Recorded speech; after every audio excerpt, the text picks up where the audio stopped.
విజయనగరంలో సీఎం చంద్రబాబు మాట్లాడుతున్నారు. లైవ్ ద్వారా చూద్దాం. ప్రాబ్లమ్స్ ఉన్నాయి, అవన్నీ కరెక్ట్ చేయాలి. ఒక 5 స్టేట్ హైవేస్ లో కూడా కొన్ని సమస్యలు ఉన్నాయి. ఏ ఎయిర్పోర్ట్కైనా ఎప్పుడైనా కనెక్టివిటీ చాలా ముఖ్యం. ఈరోజు హైదరాబాద్ ఉంది, ఔటర్ రింగ్ రోడ్ తీసుకొచ్చాం. ఔటర్ రింగ్ రోడ్డు వల్ల ఎక్కడ బయలుదేరినా, విజయవాడలో బయలుదేరినా, మహబూబ్నగర్లో బయలుదేరినా, సిటీ నుంచి బయలుదేరినా, ఏ పార్ట్స్ ఆఫ్ ది సిటీలో బయలుదేరినా నేషనల్ హైవేకి ఎక్కి నేరుగా ఎయిర్పోర్ట్ రోడ్డుకు వచ్చేసే పరిస్థితి వస్తుంది. దీనికి కూడా ఆ విధంగా ఈ రోడ్స్ అన్ని పూర్తి చేయాలనుకుంటున్నాం.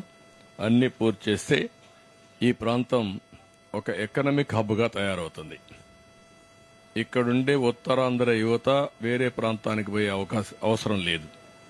అలాంటి ప్రాజెక్టులు చాలా చేశాం. ఈ రోజు నేను వచ్చింది కూడా ఇక్కడికి మెయిన్గా వచ్చింది, మా ఎన్డీఏ కూటమికి ఉత్తరాంధ్ర బ్రహ్మరథం పట్టారు.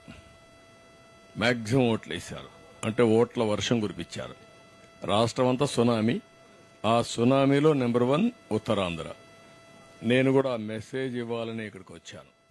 ఎప్పుడు కూడా ఓట్లు వేసిన వర్గాలను గాని, ఓట్లు వేసిన ప్రాంతాలను గాని మర్చిపోవడం సబబు కాదు. అందరికీ న్యాయం చేస్తాం, కానీ ఎక్స్ట్రాగా వీళ్ళకి చేయాల్సిన అవసరం ఉంది.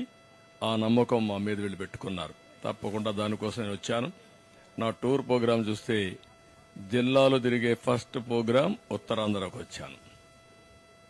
ఇక్కడి నుంచి మళ్ళా నెక్స్ట్ ఎక్కడికి వెళ్ళాలని రాయలసీమ వెళ్ళి వెళ్తున్నాను. ఆ మెసేజ్ కూడా ఇవ్వాలనుకున్నాను, వచ్చి చూశాను.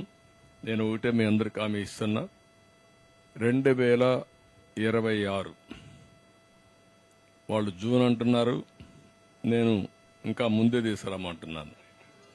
దాన్ని ఇంకా ప్రీపోన్ చేయాలి. ఏం చేస్తారు, వర్కౌట్ చేస్తారు. మ్యాక్సిమం జూన్ 30th కంటే ఎక్సిడ్ కాదు, ముందుకు పోదు, ఇంకా ఎనిక్కి వస్తుంది. వచ్చి దీన్ని ఆపరేషన్ చేయాలి. దానికి ఏమేం కావాలో అన్ని కూడా సహకరిస్తాం. ఈ ప్రాజెక్ట్ని పరిగెత్తిస్తాం. అదే చెప్పాను, రామ్మోహన్ అడిగిరికి వస్తూ ఉంటావు. రెగ్యులర్గా నేను పోలవరం ఎట్టయితే ఇన్స్పెక్ట్ చేశానో మరి ఇన్స్పెక్ట్ చేసి అన్ని రెడీగా ఉన్నాయి. పూర్తి చేయించే బాధ్యత, అనుభవాలు కూడా ఉన్నాయి. మీకు మొత్తం అన్ని ఎయిర్పోర్ట్ చూడొచ్చు సివిల్ ఏవియేషన్ మినిస్టర్గా.